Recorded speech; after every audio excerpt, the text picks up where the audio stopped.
What is going on, everyone? You're listening to the Antonio Chauran Sports Podcast. I'm your host, Antonio Chauran, and thank you all for tuning in. I haven't uploaded an episode since last year. It's been so long, so long. And happy to be back. It's been a long couple of weeks work-wise. So I've been dealing with that, but just the holidays and stuff has also been going on. And I also recently got engaged. Um, and let me tell you, so in my head, right, I had this whole thing I was going to say, very romantic, because I'm a lover. I'm not a fighter. That's just not how I'm made up. Never been in a fight in my life, actually. I would love to. Just to say that I got in a fight, I'd like to think I'd win, but I have no experience under my belt yet, so I can't necessarily say that.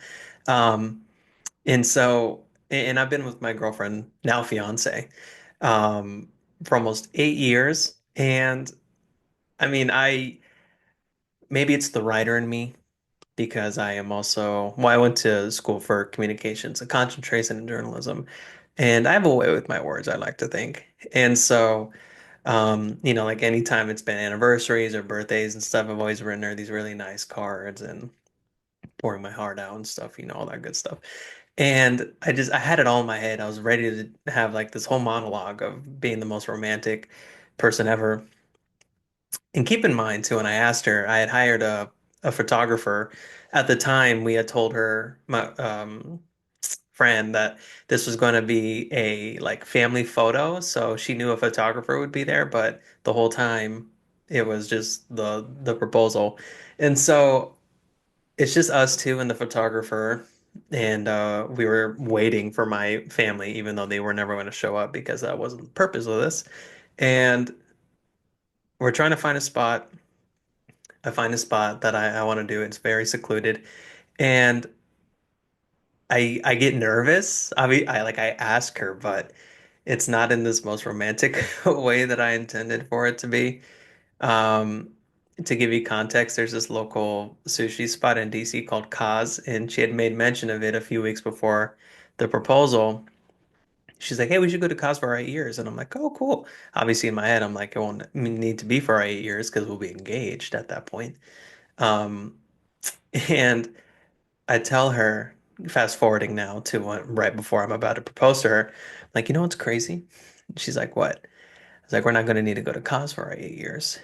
And she just kind of looked at me and she was like, "What do you mean?" And then that's when I get down on one knee. I was like, "Will you be my wife?" I pop out the ring and everything. And it was very anticlimactic just because, and she gives me shit for it now, which is okay. She's like, "Hey, it's funny." And I'm like, or it's crazy. And I'm like, "Okay, that's enough." Um, it's funny now. I was just nervous. And also the photographer was right in our face. So telling her like, "Oh yeah, I love you. You're the love of my life," and just going on with this whole thing, and then this camera is just like ching, ching, ching, ching during the whole moment, made it a little awkward. Um, Nevertheless, pictures came out great. She said yes to that's the other big thing is that she was down to get married, so that's great. Um, so yeah. Anyways, I say all that to say, a lot has happened in these few weeks, and I'm very happy with how things have turned out, and life's been good. Life's been treating me well, and I'm very lucky and happy to be going into this new year. Head down. Uh, I like to think that the path is clear, but I am. I like to think I'm ambitious, and I'm just constantly looking for better things. And obviously, a big reason why I have this podcast is because I love sports. It's something I want to continue to do, and something I want to maybe do full time if possible. Um, Love my job right now, but obviously I know the long-term goal is to get into sports and just, keeping a presence out here, keeping my content out there and just my face and my voice and opinions. So you're going to hear a lot of that today because if I recall correctly, the last time I made a video, was it my top 10, I think through 3 quarters of the season? This isn't going to be a list. I'm going to save that for next week when things are finally wrapped up for the regular season. But boy, let me tell you, all of those people that have just been talking shit about my Chiefs, you better watch out because we are getting hot and we are getting hot quick and at the right time. Um, just a little stat for you here. This is a 16 game sample size, by the way, because we're 16 games in, we got one more left. Mahomes is not going to be playing week 18 because we don't need to play our starters on week 18. You know why? Because we sewed up the one seed after a 29 to 10 dominant win over the Pittsburgh Steelers, who are sitting at 10 and 5, 10 and 6, sorry, right now. And it's I these the last two games that I think we played offensively were some of the better games that I've seen our team play so far this season. Um, 27 against the Texans, then obviously 29 against the Steelers. Two playoff teams. Um, I will say Houston is probably a one and done team once the playoffs come around. They just have been not great. They're on a three-game losing skid, or two games, sorry, but two bad losses. I mean, it was kind of a close game with us, but you knew the Chiefs were going to win. 27-19 win, and then losing 31 to 2 against the Ravens. I I can't remember who I was telling this to. I'd rather have no points than 2 points. I mean, that's just me. Saying that you have 2 points, it just sounds more sad. I mean, obviously you have points on the board, but from a safety, the offense didn't do anything. They had a chance. They were like within the five, and it was fourth and goal, and they didn't take the points. They just went for it. And then that's when they got stopped, and that was really their only chance, really the entire game to get points on the board offensively. So, anyways, Texans, yeah, I mean, they have their division sewn up, but in a division that is not very good. Probably definitely one of the worst. I was going to say the worst, but NFC South is always bad. And I mean, I would say the AFC East, but the Dolphins are a little respectable, right? So it doesn't make it seem as bad, but obviously the Patriots and Jets are just god awful. They're so bad. Um, so, anyways, I feel like however things kind of pan out, because at this point it's really just about seeding. It's not so much about the people getting knocked out of the playoff picture, except for, well, let me rephrase. On the AFC side, there are three teams that are fighting for that seven seed right now. Obviously, the Broncos are sitting pretty in the seven seed. If they win, they're in. It's as simple as that. The easiest path is for them because all they have to do is win. They don't have to win and then other people have to lose. No. But that is the case for the Dolphins. The Dolphins need to win and the Broncos need to lose, and they're in. That's how that works. And then the Bengals need both the Dolphins and the Broncos to lose, and they need to win to get in. So I got to give the Bengals credit. Sitting at 4-8, you didn't think that this was going to be a shot at all, and here they are, jockeying for that seven seed in week 18. I got to give him credit for that. Joe Burrow's had a hell of a season, unfortunately, because his defense has just been so bad. Really not much to show for it in terms of the win column. But you got to give him credit where credit is due. They fought back, and here they are potentially able to get squeeze into the playoffs after this weekend. So we'll see how that goes. And obviously on the NFC side, it's really just who's going to win the NFC South. The Bucks or the Falcons. I think the Bucks will win. I just think they're the better team. They won five of their last six games, and Atlanta is just. I mean, they started off 6-3, and now they're sitting at 8-8, just kind of falling off the wagon there over their last seven games, two of five. So 2 and 5. So yeah, just hasn't been great for them. And I mean they had to switch out Kirk Cousins for Michael Penix. So that kind of tells you all you need to know there.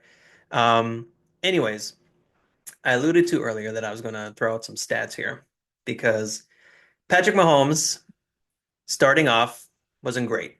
He actually in his first 7 games. He had 9 total touchdowns, 8 throwing, 8 passing, and 1 rushing, and 9 interceptions. And he threw at least 1 pick in 7 straight games. Not great. And even then, we were 7-0. But that's where all the talk was coming about. Oh yeah, the Chiefs are winning these games, but they don't look good. And Shannon Sharp coined the term, or he didn't coin the term, but he's the saying has been connected to him because he says it a lot. I can't remember which coach he said it. He's like, a team shouldn't accept. I'm paraphrasing, and I've said this before. A team shouldn't accept in a win that they wouldn't in a loss. And that's kind of been the sentiment with this Chiefs team so far. And then obviously they lost to Buffalo, and then that's when I kind of eat it a little bit because I was talking shit about Buffalo, saying they hadn't won any games against anybody. Then they come and beat us, and I'm like, all right, cool. Um, but after that, we that's been our only loss of the season. And since that game, I can't remember who we played uh before the Bucks, but when we played the Bucks team, won that overtime game 30-24. Since that game, this is over a 9 game stretch because I originally had numbers for an 8 game stretch, but now 9 game stretch since we beat the Steelers. Mahomes has 19 total touchdowns, 2 interceptions, 8 passing touchdowns, 1 rushing touchdown. Um, 19 total touchdowns and 2 interceptions in a 9 game stretch. Yeah, that's pretty good. That's pretty good. And look, let's be honest. The acquisition of DeAndre Hopkins helped immensely. Um, Getting Pacheco back, having more of a competent run game again. I mean, look, Kareem Hunt, he has been great for us. That was an amazing signing. Just good to have a familiar face in there, someone who knew the system, who was familiar with the offense and the team, staff. That's important. Um, Rashee Rice, obviously, with him going out in week 4, that was tough because at the time he was really one of our main weapons aside from Kelsey. Um, and speaking of Kelsey, do you ever notice, and this is really for Chiefs fans, when his process, specifically when it comes to his facial hair, he will shave in the off season. He does this little mustache thing, El Travelador, and it's like this whole thing he does. And then, like between, I would say up until like week 4 or 5, he'll shave or he'll trim, he'll, maintain it, right? But week 5, week 6 and on, he lets that thing grow. And the more it grows, the better he gets. And I don't know. I mean, there's a correlation. There has to. I mean, these past few seasons, the longer his beard has gotten, the better his numbers have gotten. And I mean, is getting to a point now where he's really heating up, having, I think it was 8 receptions for 84 yards and a touchdown against the Steelers. I mean, he had a great game.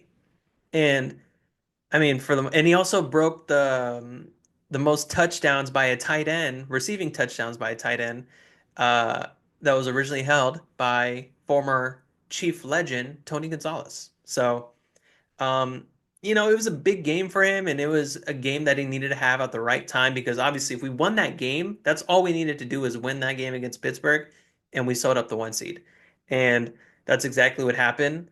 Um, I also think something to attribute to the success that Pat's had has been that O line. I mean, that left tackle position has been awful, and credit to Joe Tooney, man. Joe Tooney is the guy because obviously he's naturally a guard. And moving over to the tackle position is different. Um, different stances, different technique and everything. And he's been killing it. I mean, obviously that first game or two was just a little rough, just having to adjust, but he's gotten comfortable and he's been doing really well. And he's been able to hold up. And I just think Pat kind of trusts his O line more a little bit, and he's been delivering. And you got to give him a lot of credit because those first 7 games were bad. They were really bad. I mean, there were so many times I'm like, Pat, what the hell are you doing, man? It wasn't like last year where he was throwing picks, but they weren't his fault. They were bouncing off freaking Tony's hands, or that happened way too many times, and it seemed like the picks weren't so much his fault. Fast forward to the first 7 games of this season, they were his fault. Um, but I think they're catching fire. Xavier Worthy, man, I don't know, I don't have the exact numbers in front of me, but he's been heating up. Him and Pat, they've been connecting a lot more, and that's also, I mean, a really big reason why his numbers have been good is because Xavier Worthy, kind of similar to Rashid Rice from last year towards the end. It was his rookie year, but he started heating up. The connection got better, and he became a very viable number one option for us. And Xavier Worthy is turning into that guy. Um, so I'm really happy with where we're at right now. And defensively, I mean, as it stands right now, we are the second best defense in total points allowed per game.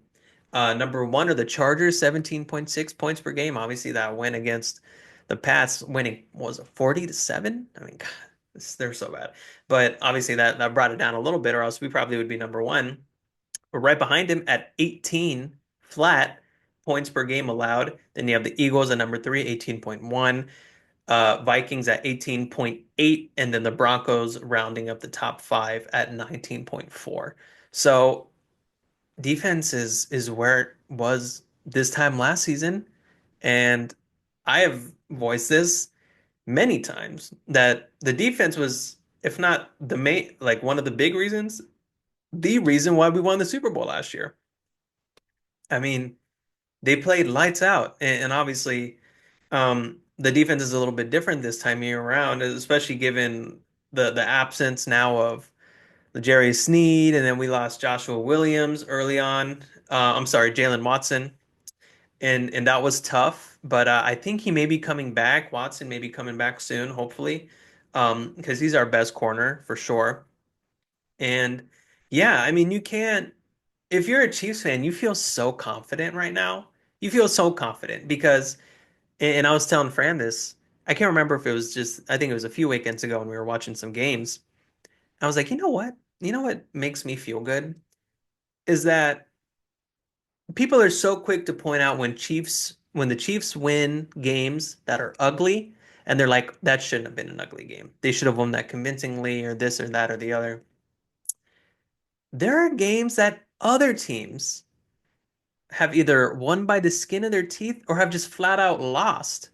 And I just feel like it doesn't get that same type of energy. You know what I mean? Like it was like 5 or 6 weeks ago, the Ravens lost to the Browns, 18-16.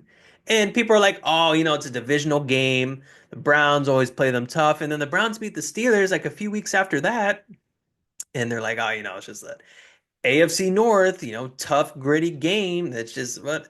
Where's that energy when the Chiefs win a game 19-17 against the Broncos, and then right after that against the Raiders, and people are like, "Oh, you're barely beating these teams. You're barely beating a Raider team that has 3 or 4 wins." The Browns are literally 3-13.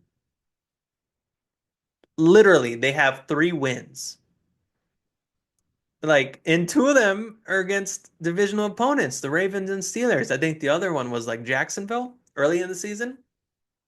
So I'm just, we're just held to, and I know this. We are held to a different standard. We just are because we're the Chiefs. We have been voicing that we want to go for this three-peat, something that's never happened in NFL history, and this and that. And yeah, I mean, we are near like our season is nearly perfect so far.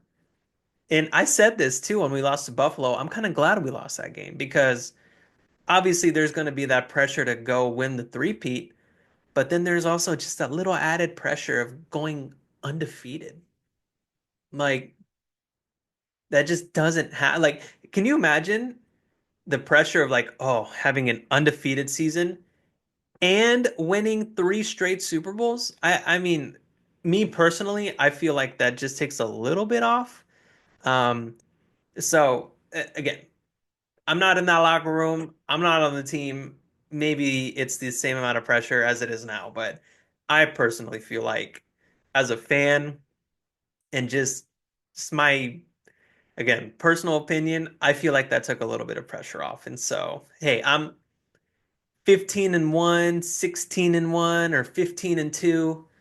I'll take it as long as we win the Super Bowl. That's all that cares. That's all that I care about, and that's all that matters to me. So, you know, and just to add, like I use the Ravens as an example, but you just look at all the teams. I mean, the Eagles just lost to the Commanders recently, 36-33. The Bills lost like 2 or 3 games ago to the Rams, and they lost, what was it, 44-42 or something like that. I mean, against a Rams team that has been averaging like 21 or 22 points a game. Like, you know what I mean? And just flipping back over to the NFC side, I mean, the Vikings have won some close ones. The Lions have won some close ones. The Packers, I mean, they're 0-2 against both the Lions and Vikings, but and they lost to the Eagles too, but they're 11-0 against every other team that they played. Um, those are kind of the main top teams that I can think of right now. So my point of saying that is that every team has had a game or two or a few that you're just kind of like, huh, that game shouldn't have been that close. Or how did they lose that game? But it just doesn't get the same energy like when we have those games. And we've had so many of those games. We barely beat Carolina 30-27. We, again, beat the Broncos on a block kick, win that game 19-17. Obviously, the Broncos, I mean, they're a playoff team. They're 10-6 right now. Um, Game right after, barely win 19-17 against the Raiders after a botched snap and they fumble and we recover. And many other games. I get it. Trust me, I know. I'm sitting on that couch like, why the hell are we winning by the skin of our teeth? But I'm not the main media. The main media, I mean, I feel like I'm very tough on my team, very critical of my team, absolutely. But I can also acknowledge when it comes to other teams, I'm like, wow, they barely won that game too. And I have a similar feeling, obviously not as passionate because I could care less about other teams except for mine. But it's just the sentiment isn't the same when it comes to other teams. Um, Again, just because they're not on the same, we're in our own stratosphere.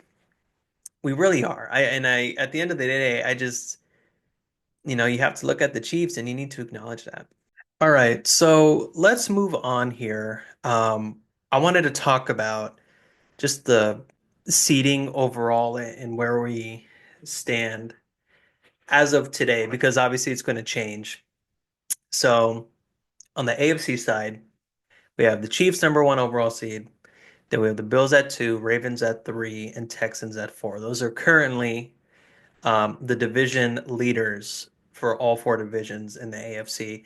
Then we got the Steelers at five, the first wild card seed, Chargers at six, and the Broncos at seven. So obviously there could be a little bit of shuffling here. The Bills are for sure the two seed. Um, but this Saturday, it's an AFC North showdown with the Ravens and Browns, and then the Steelers and Bengals. I think I'm pretty sure if the Ravens win, they lock up the three seed. But if they lose and the Steelers win, they could flip flop. So I think the Steelers could move up to the three seed to win their division, and then Steelers can win their division if they win. Ravens lose, and then the Ravens get knocked down to the five seed. So obviously, 3 through 6. Well, the Texans are locked in at four. They're not moving because again, their division sucks. Um, so the Ravens, Steelers, and Chargers could switch spots potentially, which would be interesting because I mean, I think it's a lock that the Ravens are going to beat the Browns only because they've been coming a lot more into form lately. Now, I do also have an interesting stat on the Ravens. Through their last 6 games, they've allowed 16.3 points per game, which is phenomenal.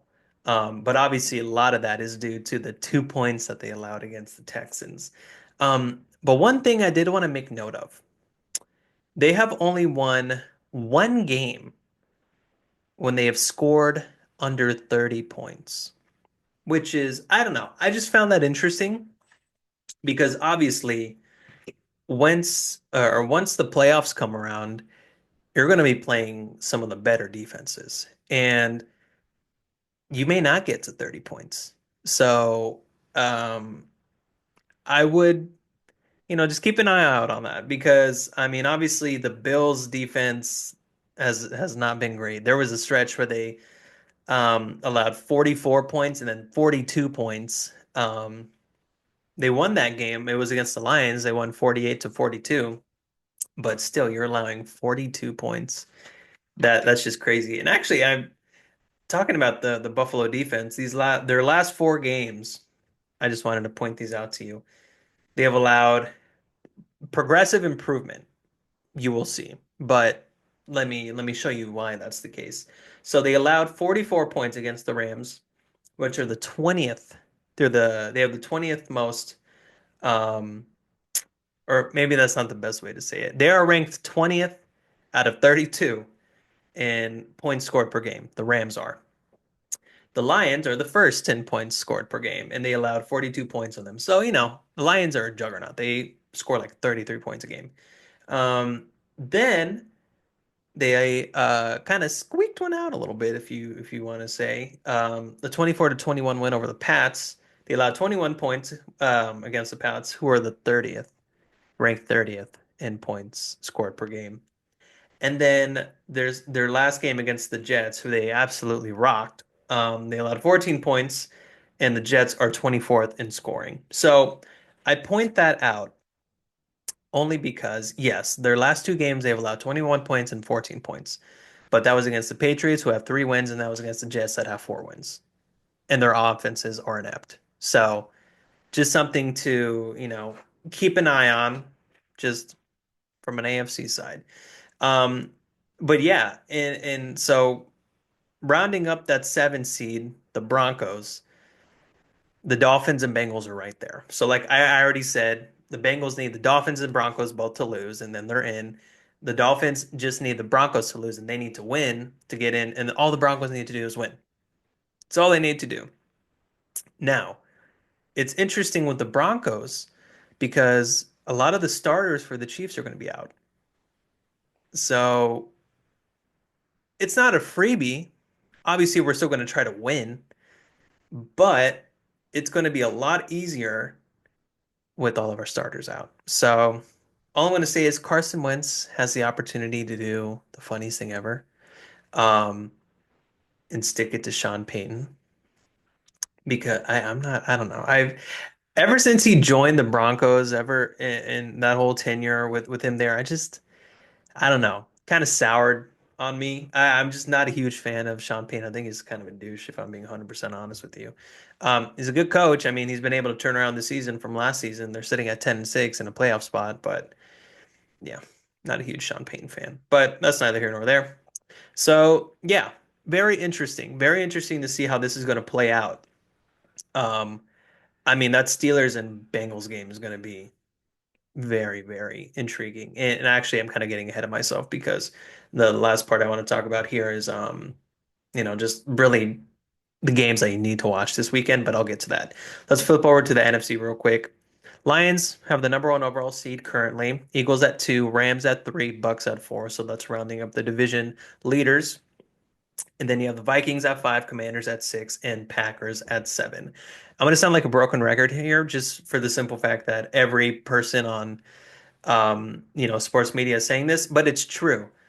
That game, the Lions and Vikings, is a huge game because it is the difference between the one and the five seed.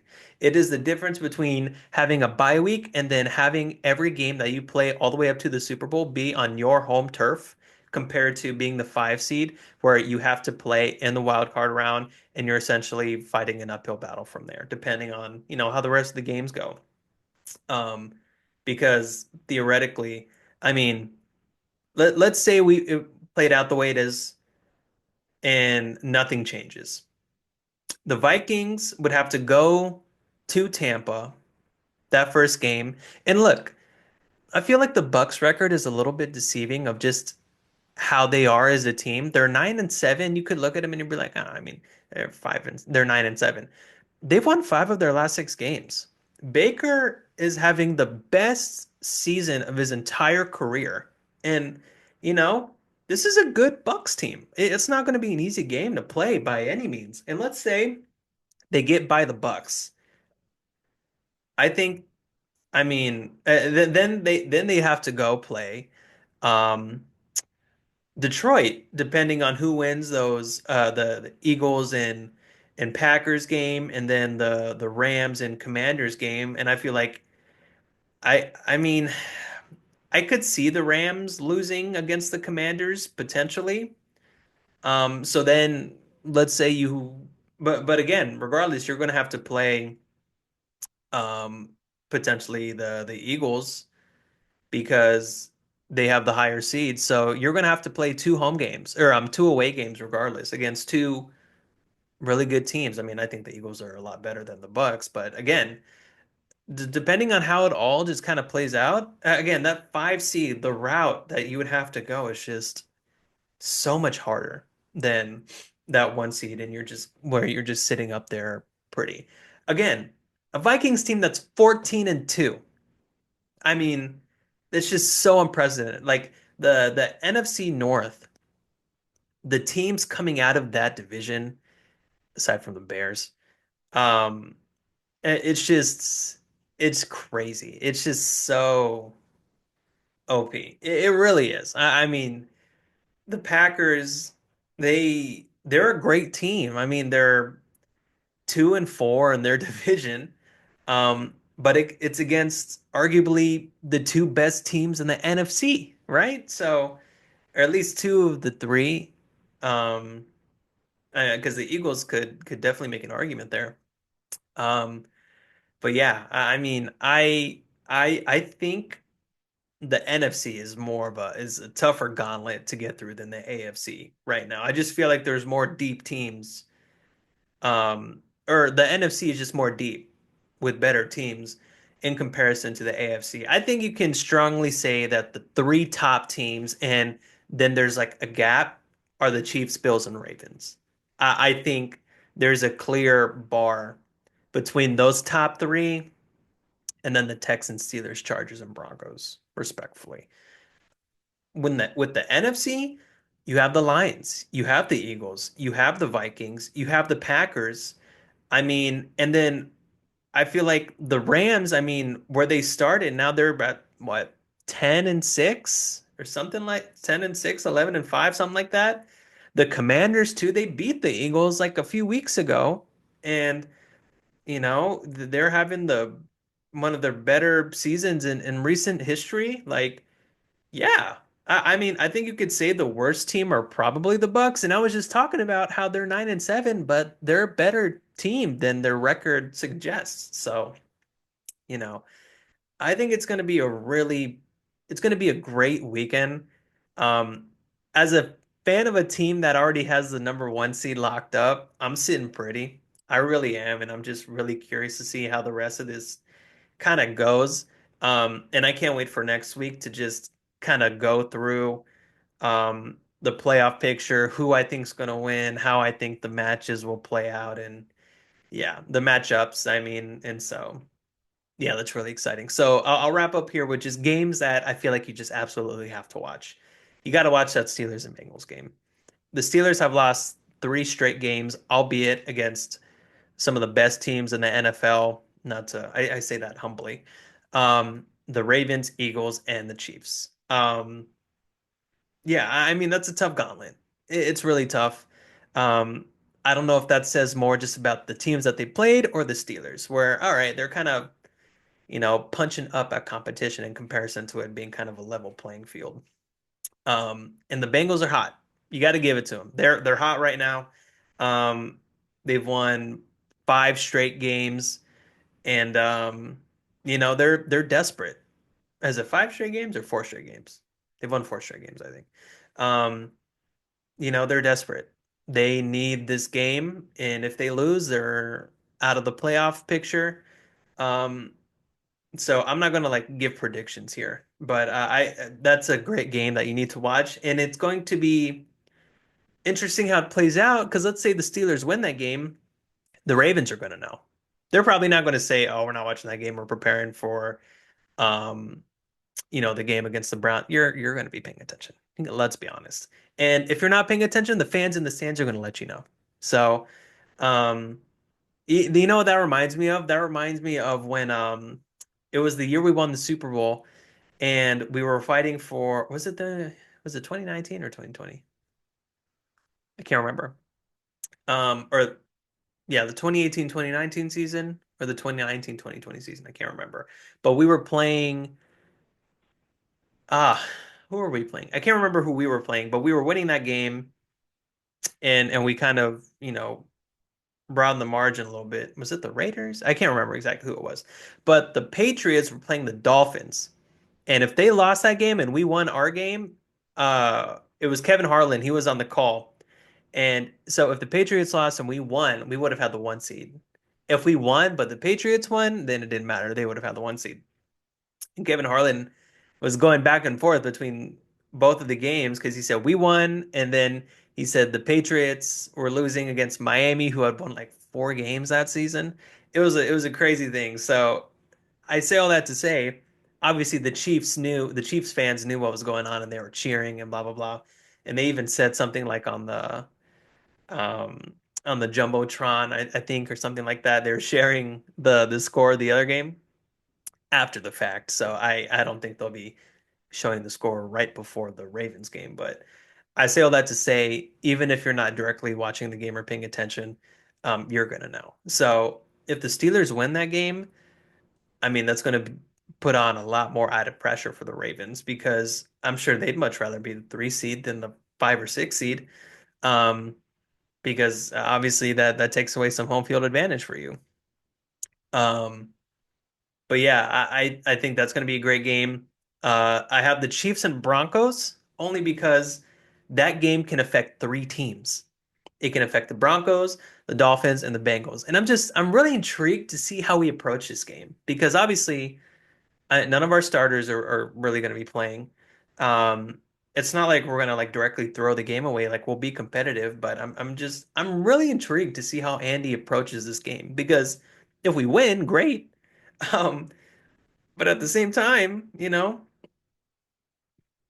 this isn't just going to be a typical Chiefs game. It's just not. So I'm just very intrigued. If we lose, I mean, I don't care because it doesn't matter in the grand scheme of things, for us at least. But I mean, if we win that game and one of these other teams win, could you imagine us winning that game and then either the Bengals or the Dolphins win and the Broncos get knocked out when they had 2 weeks to secure it, essentially, and they just choked the last like two, 3 games of the season, that'd be pretty funny. So there's that game, and then obviously the Lions and Vikings game. I mean, I just laid it out there. It's for the number one seed in the AFC or in the NFC. Huge game for both teams. I think the Lions need that more than the Vikings just because of the injuries that they're dealing with. I mean, gosh, they have so many guys out. There's so many guys out, and it is just tough. Um, but having that extra week of rest would be huge for them. But on the flip side, I mean, again, if you're the Vikings, you want the number one seed as well.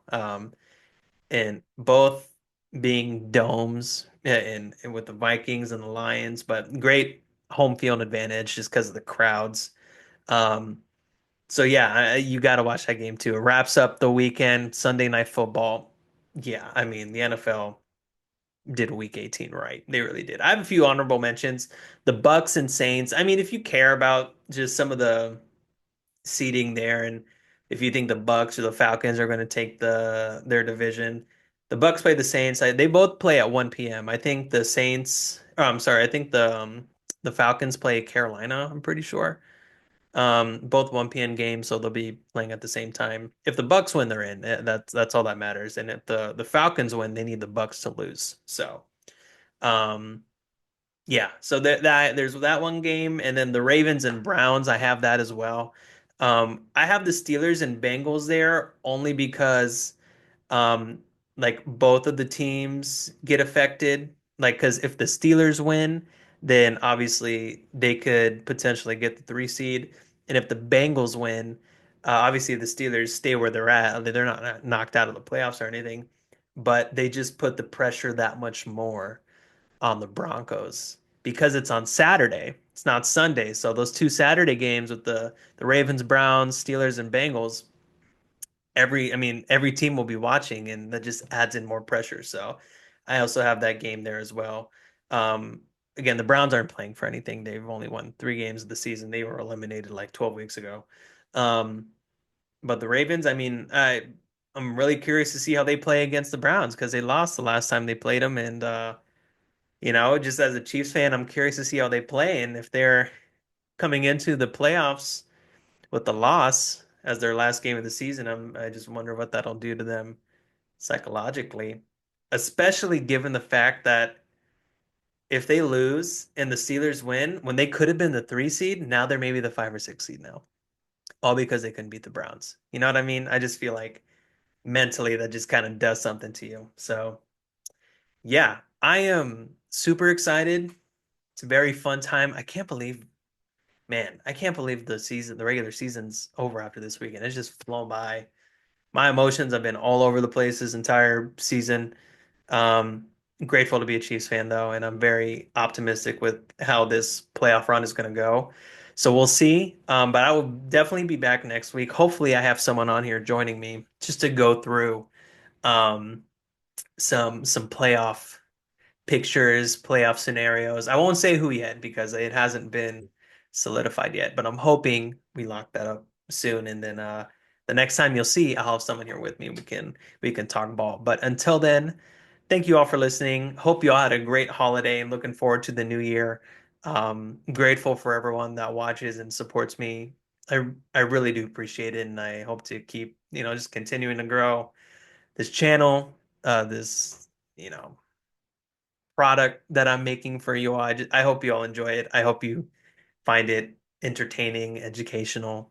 And I hope I make you laugh from time to time too, right? Because I know I'm a little stupid, but sometimes it's intentional, not all the time. But, anyways, I'll leave it at that. Thank you all for listening, and I'll catch you all next time. Peace.